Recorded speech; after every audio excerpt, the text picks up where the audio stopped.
Mkuu wa wilaya ya Kaskazini A, Mheshimiwa Rashid Sumaye Msaraka amepongeza uongozi mzima wa Young Africa Petroleum Association kwa lengo la kuikuza Zanzibar na Tanzania kuwa ni ya kipekee. Ameyasema hayo wakati alipokuwa akizungumza na waandishi wa habari katika hoteli ya Kendwa Rock, mkoa wa Kaskazini Unguja. Wa Young African Petroleum Association. Hii ni jumuiya ya vijana wa Afrika lakini iliyotengenezwa hapa Zanzibar. Kwa hiyo hii jumuiya kwanza ni kielelezo cha uwezo wa vijana wa Zanzibar. Hilo lazima tuwe wazi. Uwezo wa vijana wa Zanzibar katika kubuni mambo ambayo yatakuwa yanavuka mipaka ya nchi yetu. Kwa jambo la kwanza, ili jambo tusilichukulie kawaida tu. Hili ni jambo kubwa, ni mawazo makubwa, na ndio maana vijana wenzetu hawa wanaopata nafasi ya kusoma nje ya nchi wakirudi wanakuja na vitu vikubwa kama hivi ambavyo vinaweza kusaidia maendeleo ya nchi, lakini pia kuonyesha uwezo wa vijana wa nchi hiyo.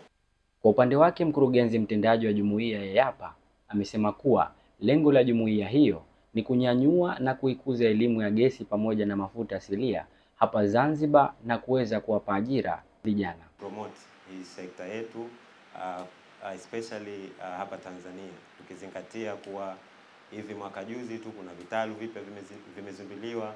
Kwa hiyo ni sehemu moja ya kupromote, lakini sio tu sekta hii, vile vile tunaingia kwenye masuala ya utalii, sababu pia tunapromote utalii kwa njia ya conference and exhibition. Naye mkurugenzi wa idara ya maendeleo na mafuta ya gesi asilia, Wizara ya Uchumi wa Bluu na Uvuvi, Mhandisi Mwadini Juma Khatibu, ametoa pongezi kwa jumuiya ya YAPA kwa kuwa na uthubutu mkubwa wa kuandaa jambo kubwa kama hilo.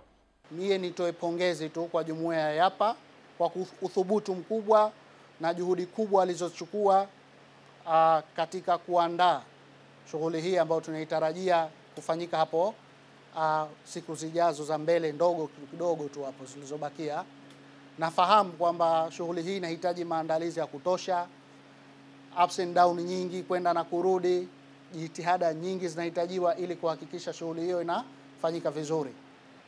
Kwa hiyo ni jitihada za kupigiwa mfano na za kuungwa mkono kwa wadau mbalimbali, ikiwemo serikali ambao kama sisi Wizara ya Uchumi wa Bluu na Uvuvi ambao tunashughulikia swala la usimamizi wa sekta ya mafuta na gesi asilia katika miongoni mwa vile vipaumbele vitano vya uchumi wa bluu na uvuvi.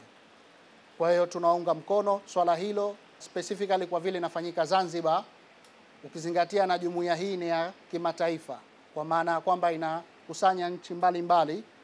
Kwa hiyo sio tu shughuli ambayo itaitangaza Zanzibar katika swala la mafuta na gesi asilia, itahamasisha vijana katika sekta hii ya mafuta na gesi asilia, lakini pia itatangaza vituo vingine vya kitalii vya nchi yetu ya Zanzibar. Kwa hiyo ni swala zuri la kupigiwa mfano na la kuungwa mkono kwa kweli. Kutoka katika hoteli ya Kendwa Rock, mimi ni Hassan Saidi wa Mshindo TV. Usisahau kusubscribe, kulike, kucomment na kushare Mshindo TV.